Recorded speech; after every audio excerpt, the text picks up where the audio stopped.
Assalamualaikum Sobat Biologi, jumpa kembali dengan saya Ibu Rahmi Nurastia dalam pokok bahasan ekosistem. Dalam pokok bahasan kali ini, kita akan mempelajari komponen penyusun ekosistem, interaksi antar komponen ekosistem, rantai makanan dan jaring-jaring makanan, piramida ekologi, dan daur biogeokimia serta aliran energi. Komponen penyusun ekosistem terdiri atas komponen abiotik dan komponen biotik. A artinya adalah tidak, sedangkan bio artinya adalah hidup. Dengan demikian, abiotik artinya adalah komponen yang tidak hidup, dalam arti bukan makhluk hidup. Sedangkan biotik artinya adalah komponen yang hidup, yaitu makhluk hidup. Komponen abiotik penyusun ekosistem antara lain adalah yang pertama, cahaya matahari. Dalam ekosistem, cahaya matahari merupakan sumber energi utama bagi makhluk hidup. Cahaya matahari ini berfungsi untuk berlangsungnya proses fotosintesis. Yang kedua adalah air. Dalam ekosistem, air dibutuhkan untuk kelangsungan hidup organisme. Air berfungsi sebagai bahan baku fotosintesis untuk perkecambahan biji, penyebaran biji, tempat hidup hewan, dan minum hewan.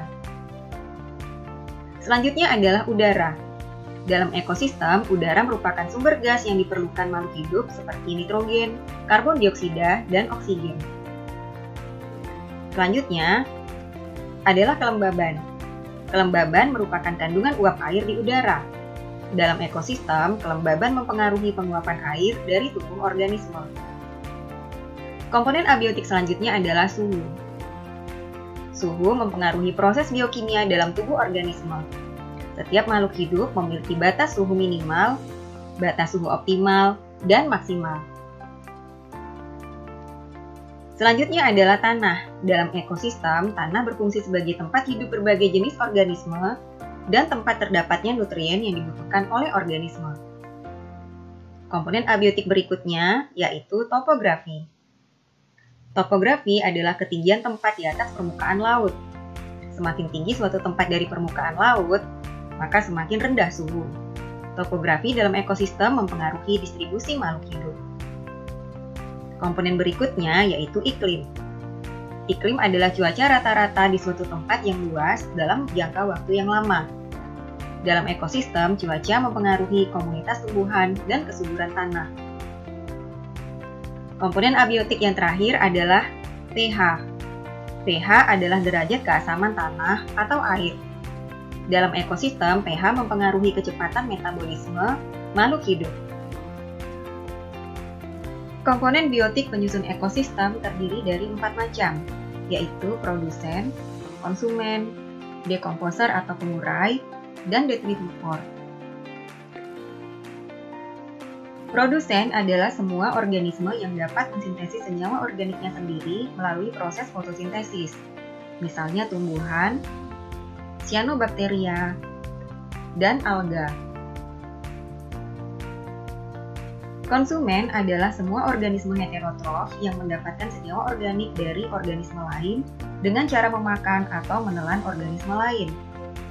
Konsumen terdiri dari konsumen tingkat 1 yang merupakan pemakan produsen, konsumen tingkat 2 yang merupakan pemakan konsumen tingkat 1, konsumen tingkat 3 yang merupakan pemakan konsumen tingkat 2, dan konsumen tingkat 4 yang biasanya disebut sebagai konsumen puncak yang merupakan pemakan konsumen tingkat 3.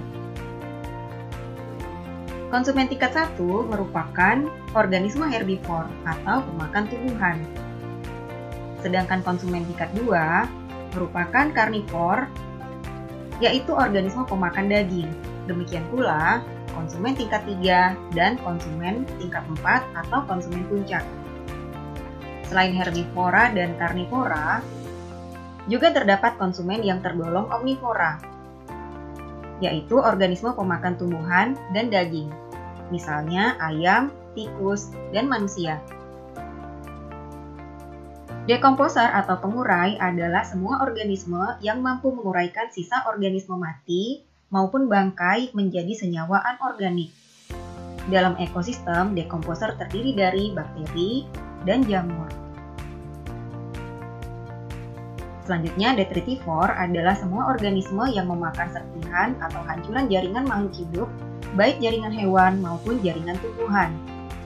Contoh organisme detritivore adalah cacing tanah, bluewing, siput, dan kutu kayu.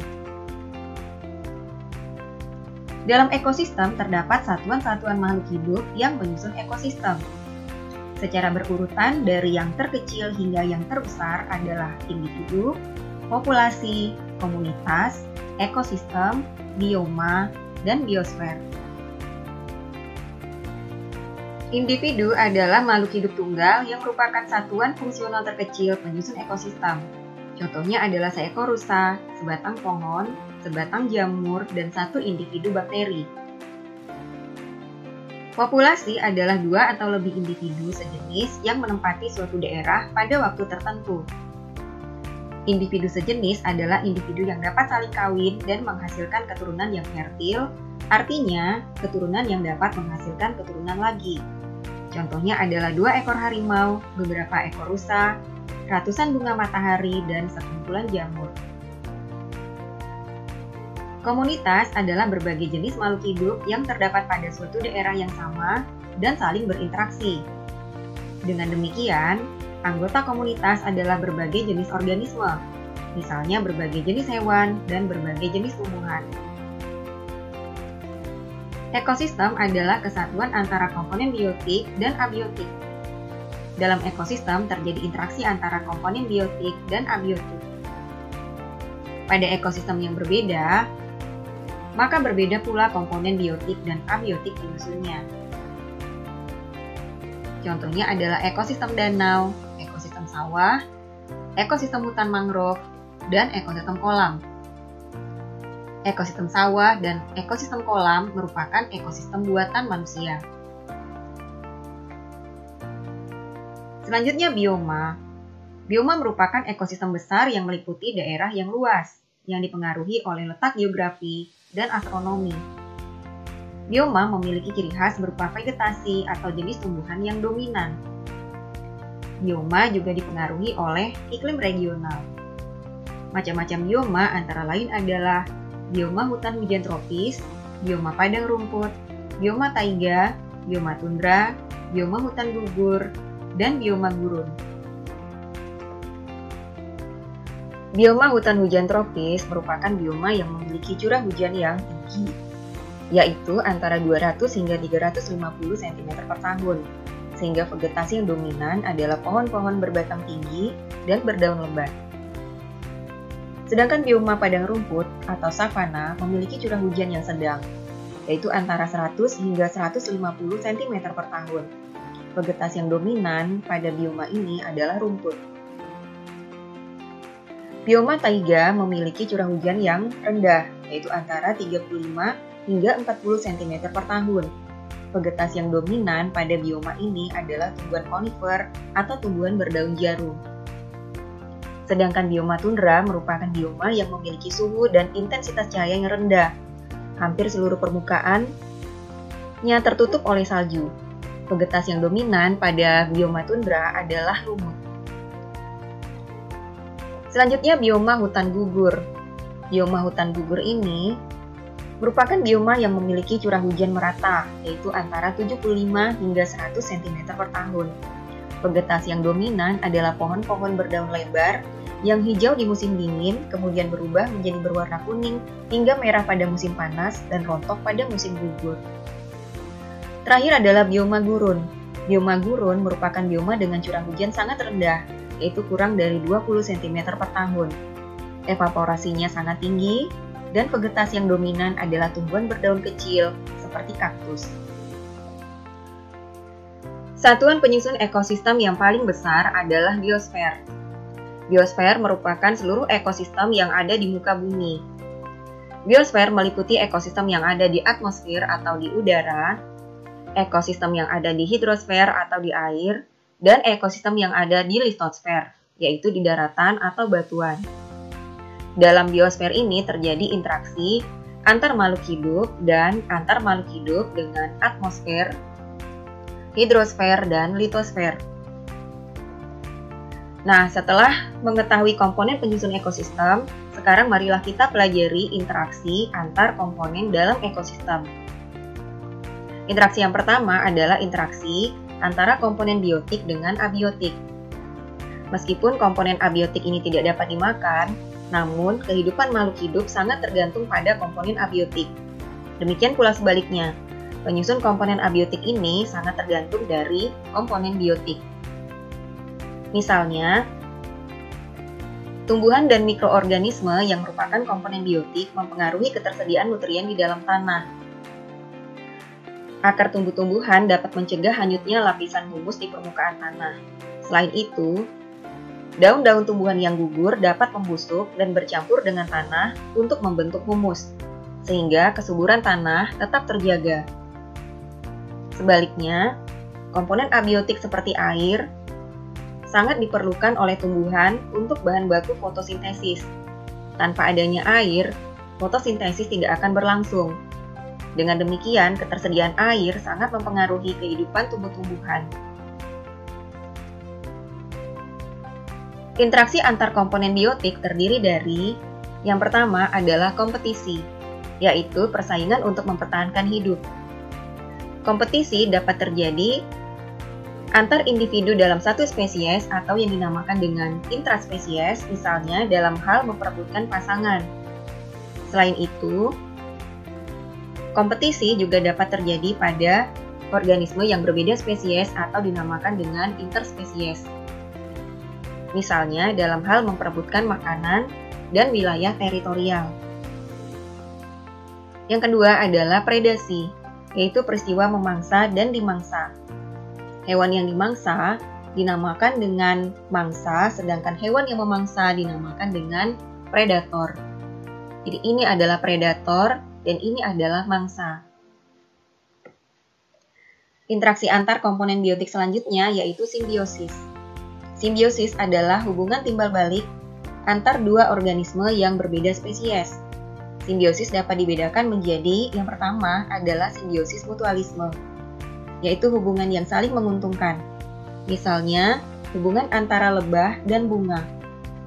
Lebah mendapatkan keuntungan dengan menghisap madu bunga, dan proses penghisapan madu tersebut memudahkan bunga untuk melakukan proses polinasi. Yang kedua adalah simbiosis komensalisme, yaitu hubungan di mana salah satu mendapatkan keuntungan sementara yang lain tidak dirugikan.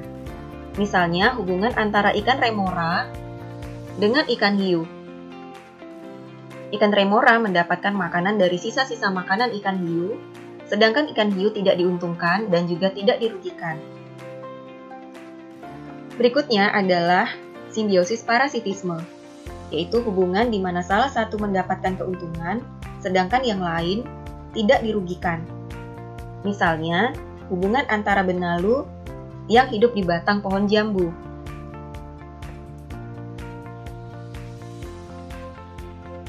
Benalu mendapatkan hasil fotosintesis dari tanaman jambu, sementara jambu menjadi dirugikan dengan pengambilan hasil fotosintesis tersebut.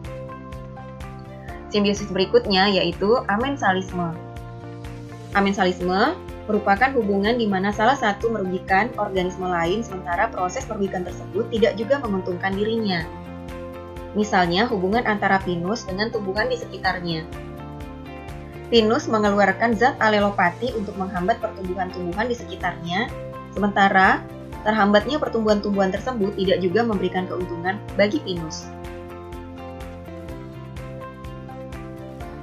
Tahukah kalian apa perbedaan habitat dan niche?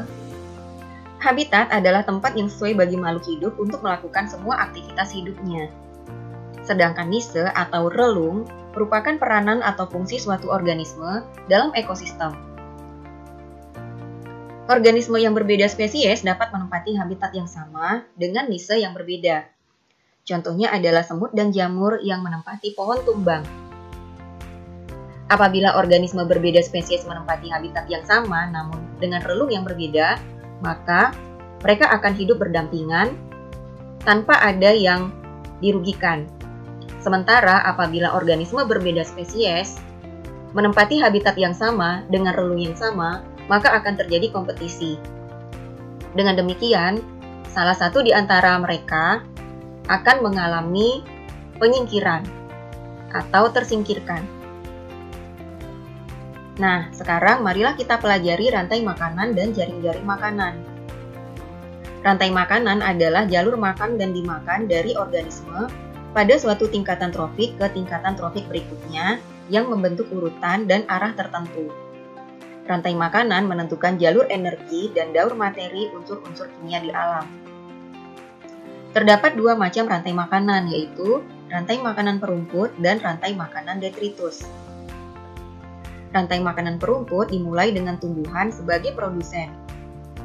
Dalam hal ini misalnya bunga matahari, yang kemudian dimakan oleh konsumen tingkat 1 yaitu belalang, lalu dimakan oleh konsumen tingkat 2 yaitu katak, lalu dimakan oleh konsumen tingkat 3 yaitu ular, dan dimakan oleh konsumen puncak yaitu burung elang.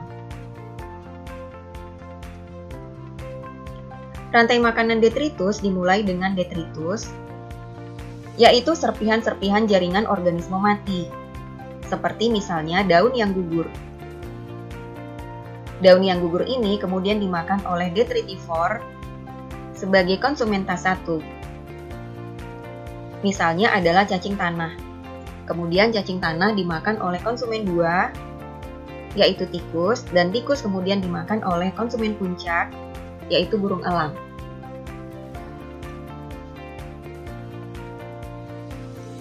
Dalam ekosistem, rantai makanan bercabang-cabang membentuk jaring-jaring makanan. Jaring-jaring makanan tersebut saling berhubungan. Pada ekosistem yang ada di gambar ini terdapat 5 rantai makanan yang saling berhubungan. Ini adalah rantai makanan yang pertama, ini adalah rantai makanan yang kedua, ini adalah rantai makanan yang ketiga, ini adalah rantai makanan yang keempat, dan ini adalah rantai makanan yang kelima. Sekarang kita lanjutkan pembelajaran kita dengan piramida ekologi. Piramida ekologi adalah diagram berbentuk piramida yang menggambarkan hubungan antara tingkatan tropik yang satu dengan tingkatan tropik yang lain secara kuantitatif dalam suatu ekosistem. Terdapat 3 macam piramida ekologi. Piramida yang pertama adalah piramida jumlah. Piramida jumlah merupakan piramida yang menggambarkan jumlah individu tiap satuan luas atau per meter persegi dalam ekosistem. Misalnya, dalam suatu ekosistem terdapat 100.000 individu tumbuhan per meter persegi yang menduduki tingkatan tropik 1, yang kemudian dimakan oleh 9 ekor kelinci per meter persegi yang merupakan konsumen 1 yang menduduki tingkatan tropik 2. Kelinci selanjutnya dimangsa oleh ular yang dalam hal ini berjumlah 3 ekor ular per meter persegi sebagai konsumen 2 yang menempati tingkatan tropik 3. Ular selanjutnya dimangsa oleh 1 ekor elang per meter persegi yang merupakan konsumen 3 yang menempati tingkatan tropik 4. Pada ekosistem tertentu, piramida jumlah dapat menjadi piramida yang terbalik. Misalnya, pada ekosistem pohon terdapat 1 batang pohon sebagai produsen yang menempati tingkatan tropik 1, yang dihuni oleh 100 ekor semut yang merupakan konsumen 1 yang menempati tingkatan tropik 2. Dan terdapat 1 ekor burung yang merupakan konsumen 2 yang menempati tingkatan tropik 3. Dengan demikian, piramida jumlah terkadang kurang informatif untuk menggambarkan aliran energi dalam ekosistem. Yang kedua adalah piramida biomassa. Piramida biomassa merupakan piramida yang menggambarkan ukuran massa atau berat kering individu per meter persegi pada suatu ekosistem. Misalnya, pada suatu ekosistem terdapat 800 gram per meter persegi rumput sebagai produsen yang menempati tingkatan tropik 1. Lalu terdapat 37 gram per meter persegi kelinci sebagai konsumen 1 yang menempati tingkatan tropik 2. Lalu terdapat 11 gram per meter persegi kucing hutan sebagai konsumen 2 yang menempati tingkatan tropik 3. Dan terdapat 1,5 gram per meter persegi singa sebagai konsumen 3 yang menempati tingkatan tropik 4. Pada ekosistem yang berbeda, piramida biomassa juga dapat menjadi piramida yang terbalik. Misalnya pada ekosistem akuatik, Terdapat 4 gram per meter persegi fitoplankton sebagai produsen dengan biomasa paling kecil yang menempati tingkatan trofik 1. Lalu terdapat 8 gram per meter persegi ikan kecil dengan biomasa yang lebih besar sebagai konsumen 1 yang menempati tingkatan trofik 2. Dan terdapat 12 gram per meter persegi ikan besar sebagai konsumen 2 yang menduduki tingkatan trofik 3. Dengan demikian, piramida biomasa juga terkadang kurang informatif untuk menggambarkan aliran energi dalam ekosistem.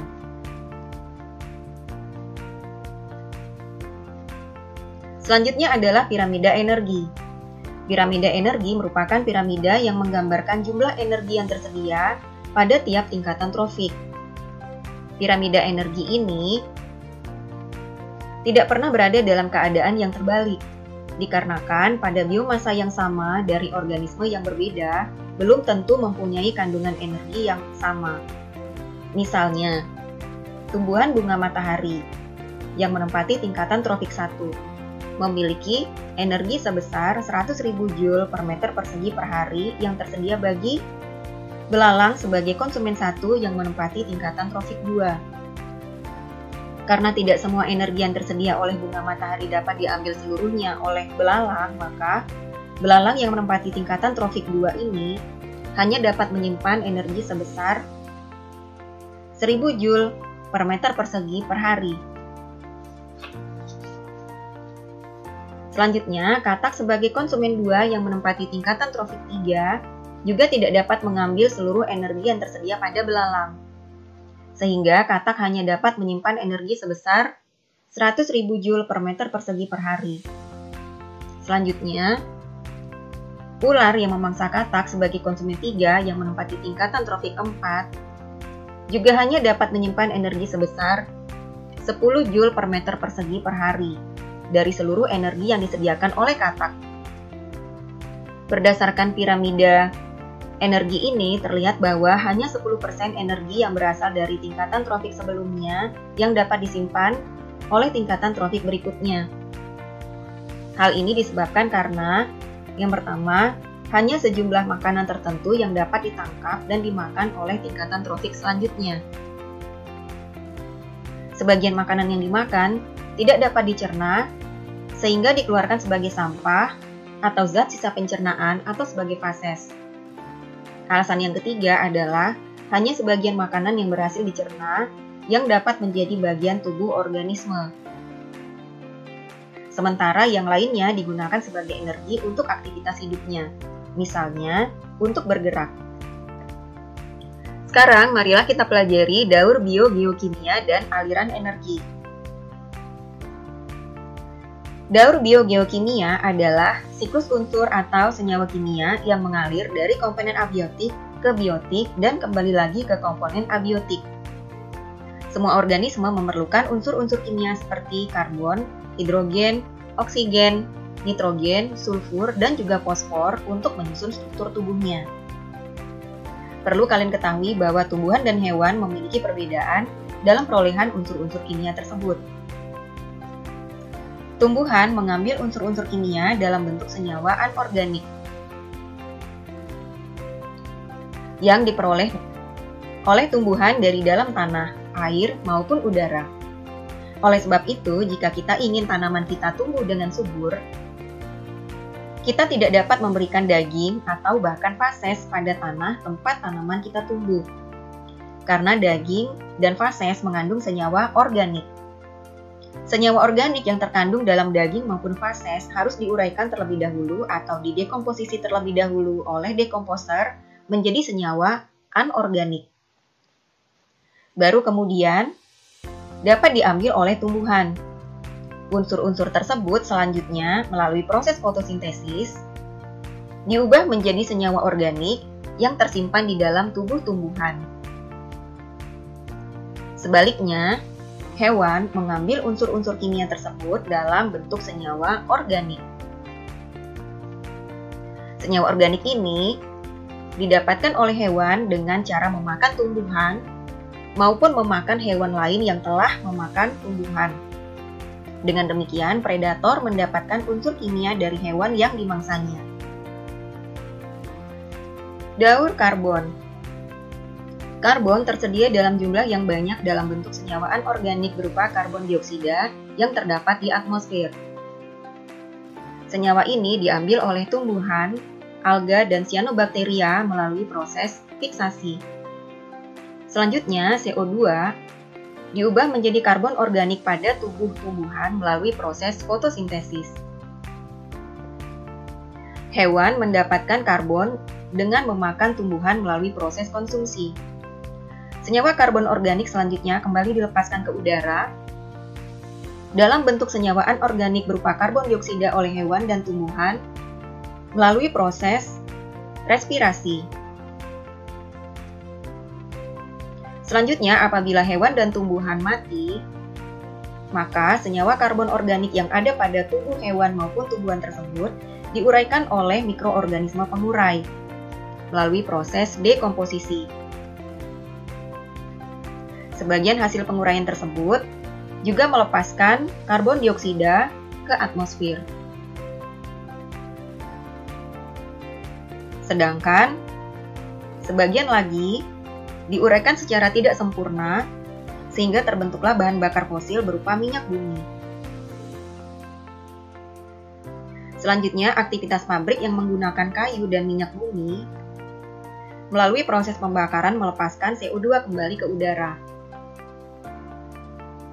Sementara itu, pada ekosistem air, CO2 yang terlarut di dalam air melalui proses fotosintesis difiksasi oleh tumbuhan air, alga, dan cyanobacteria untuk diubah menjadi karbon organik. Kematian tumbuhan air, alga, dan cyanobacteria selanjutnya diuraikan oleh bakteri air menjadi senyawa anorganik kembali berupa gas metana dan karbon dioksida. Demikian, daur ini berlangsung secara terus-menerus. Daur air atau daur H2O.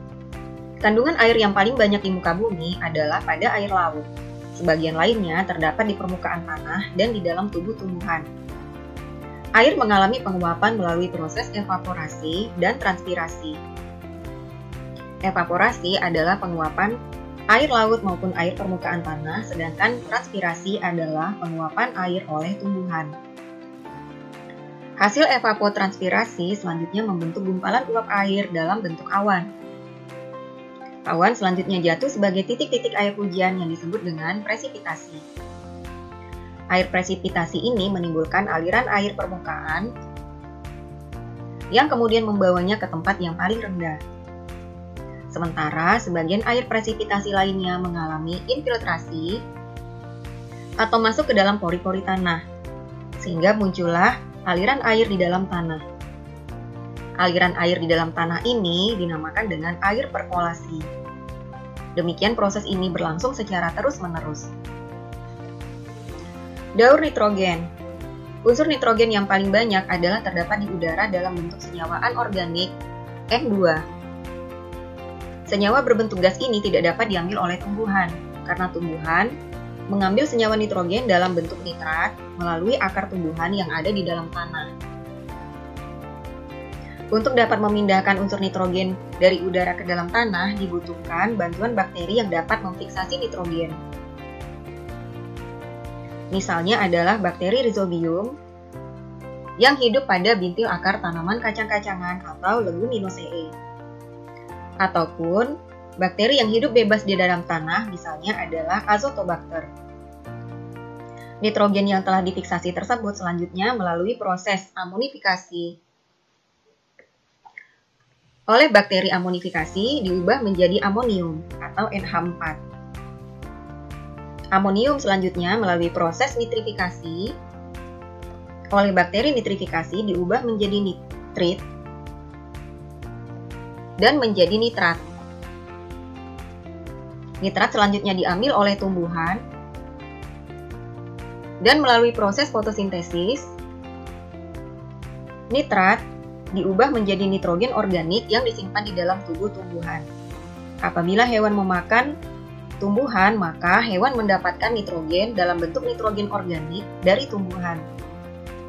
Selanjutnya, apabila tumbuhan dan hewan mengalami kematian, maka tumbuhan dan hewan selanjutnya akan diuraikan atau didekomposisi oleh dekomposer menjadi senyawa amonium kembali. Demikian proses ini terjadi secara terus-menerus. Sementara itu, di dalam tanah terkadang juga terdapat bakteri denitrifikasi.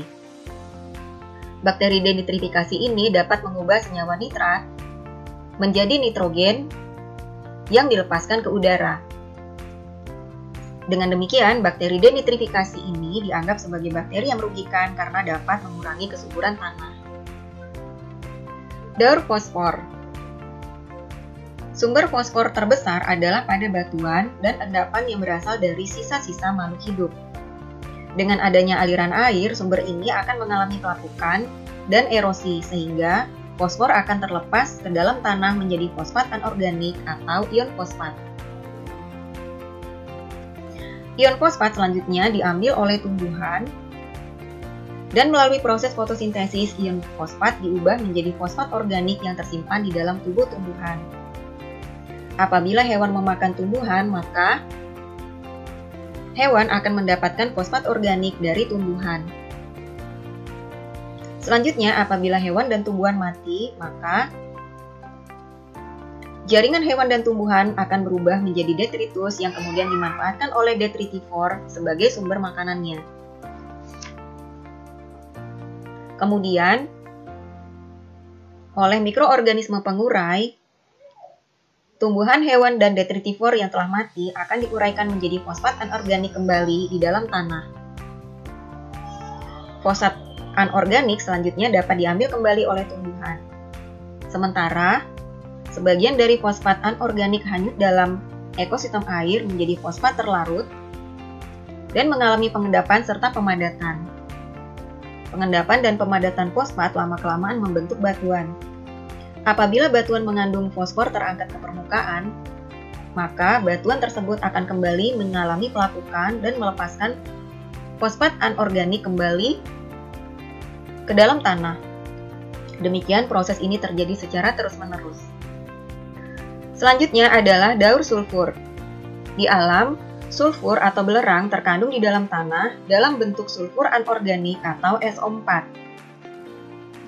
Ion sulfat ini selanjutnya dapat diambil oleh tumbuhan dan melalui proses fotosintesis, ion sulfat diubah menjadi sulfur organik dan disimpan di dalam tubuh tumbuhan.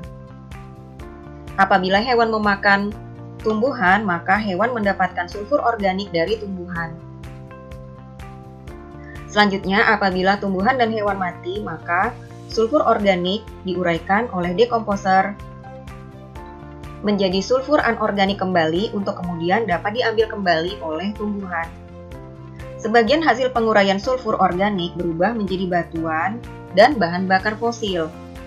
Lalu, akibat aktivitas pertambangan, peleburan, pembakaran batu bara, dan kilang minyak, sulfur terlepas dalam bentuk sulfur dioksida di atmosfer.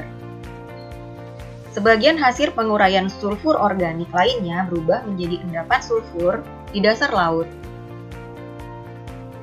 Aktivitas bakteri menyebabkan endapan sulfur berubah menjadi dimetil sulfida, yang kemudian dilepaskan menjadi sulfur dioksida di atmosfer. Apabila sulfur dioksida di atmosfer bersenyawa dengan oksigen dan air hujan, maka akan terbentuk asam sulfat dan turun sebagai hujan asam. Materi kita yang terakhir pada ekosistem adalah aliran energi dan daur materi. Pada peristiwa makan dan dimakan atau rantai makanan memunculkan aliran energi dan daur materi. Energi utama makhluk hidup berasal dari matahari. Energi matahari hanya dapat dimanfaatkan oleh tumbuhan atau produsen melalui proses fotosintesis. Energi yang tersimpan pada tumbuhan sebagian akan terbuang ke ekosistem melalui proses respirasi. Sedangkan sebagian lainnya akan mengalir ke konsumen 1, sebagian hilang melalui proses respirasi, lalu ke konsumen 2, dan sebagian juga hilang melalui proses respirasi, kemudian ke konsumen 3, dan sebagian hilang melalui proses respirasi, dan seterusnya. Apabila semua makhluk hidup mati, Maka detritivore dan decomposer akan mendaur ulang materi menjadi materi yang dapat dimanfaatkan kembali oleh tumbuhan. Sedangkan energi karena hanya mengalir ke satu arah, maka energi tidak dapat didaur ulang. Sehingga pada energi tidak terdapat daur atau tidak terdapat siklus energi. Demikian pokok bahasan kita tentang ekosistem. Sampai jumpa kembali pada pokok bahasan selanjutnya. Assalamualaikum warahmatullahi wabarakatuh.